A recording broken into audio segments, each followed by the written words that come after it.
Hello guys! Good day! At muling nababalik sa inyong screen. This is your Miss Universe Maring More vlog. And welcome to this video, Miss Universe 81. So I'm with Kagawa Toy Toy now, one of foster family there at Claveria. Galing pa ako ng Claveria, kaganyan pa itsura ko, kagigising ko lang. At uwi na tayo sa saan for 2 days na vacation doon. At ayan na nga, nakikita nyo dito sa Claveria, pag mag-ano kayo, sa daan, ganyan talaga ang daan. Ang ganda ng mga tanawin kasi it's bulubundukin.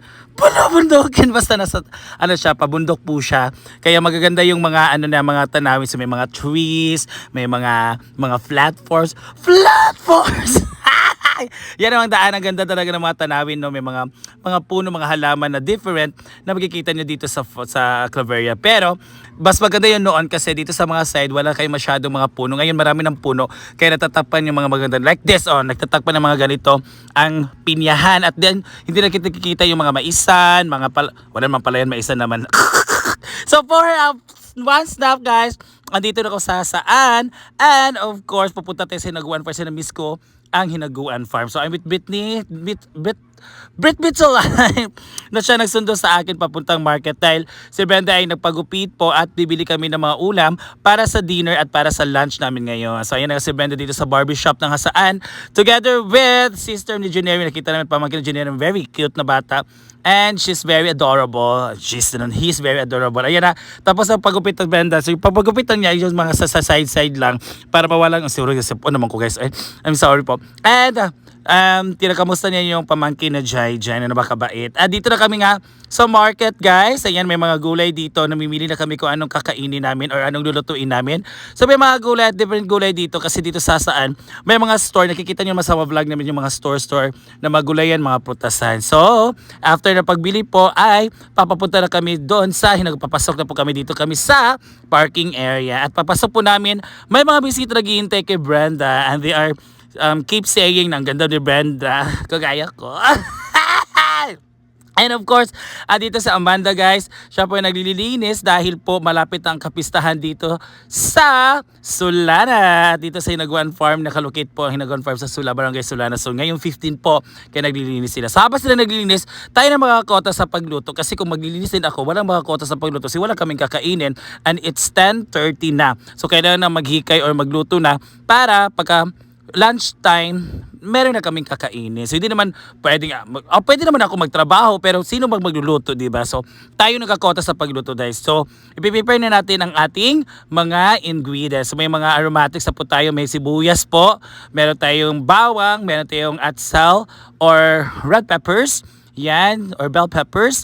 So yan po ang gagamiting pang-aromatic para sa ating lutuing dalawa. So by the way, dalawa pong lutuin natin, it's pansit and atay ng manok. Kasi nag-crave daw si Brenda ng atay ng manok kasi it's been a while hindi siya kakain din sa sunod na kapistahan. Sunod ang pista sa amin, pista doon sa saan, kina Bakang, kina Argel, kina Ria, pista din dito sa Luz Banzon. So ngayon nakikita ninyo mga gulay-gulay muna tayong time. At andito na nga ang atay ng ating manok. So lilinisan na natin yan guys, lilinisan. So yung kasi part ng atay ng manok guys, yung heart, ang kailangan talagang linisan.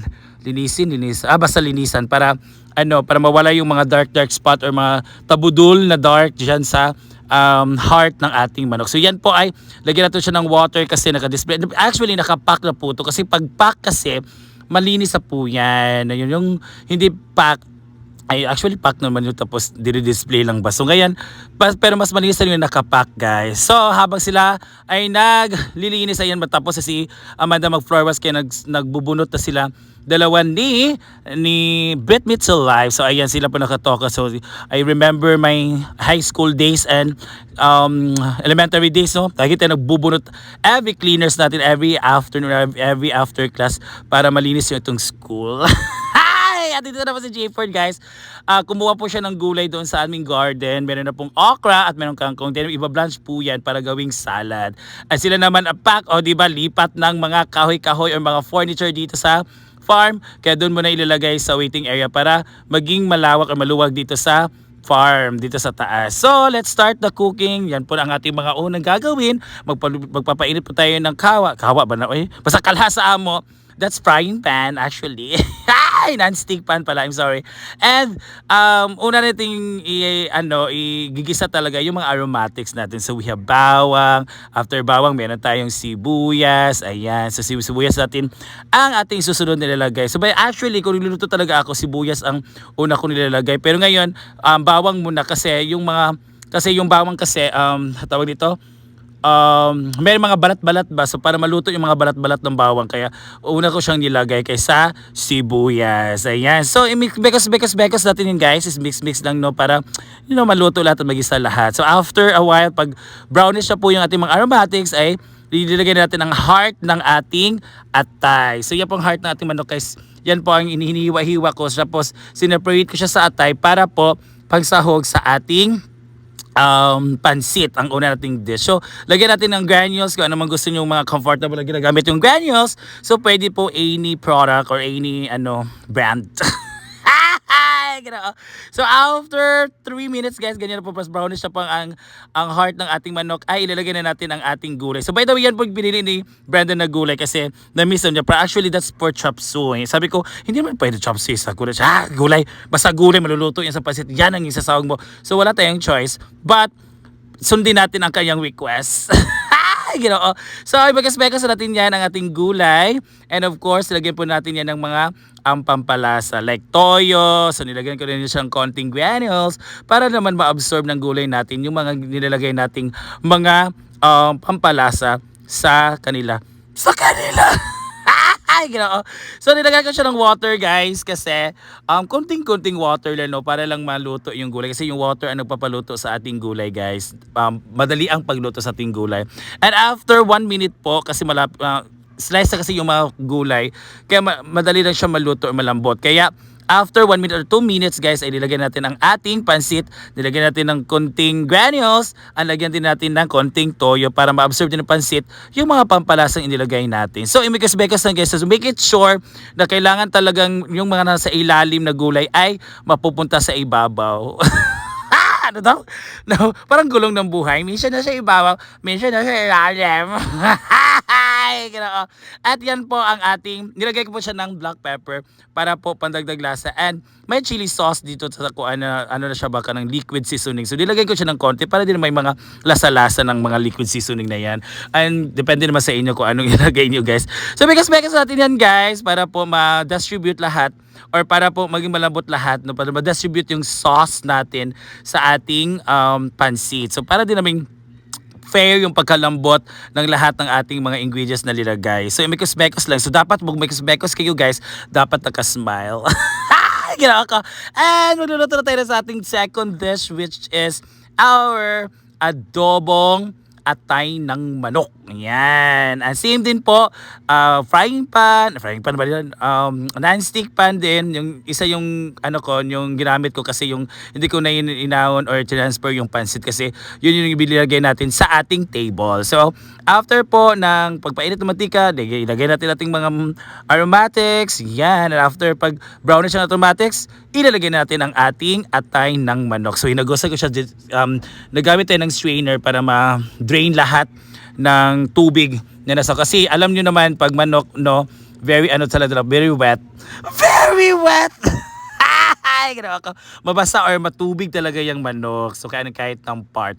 So nilagyan siya ng toyo guys kay para ito yung mga maring para para pampalasa, and of course ang ating granules. Alam nyo na ang ating favorite granules. So any brand ng granules will do.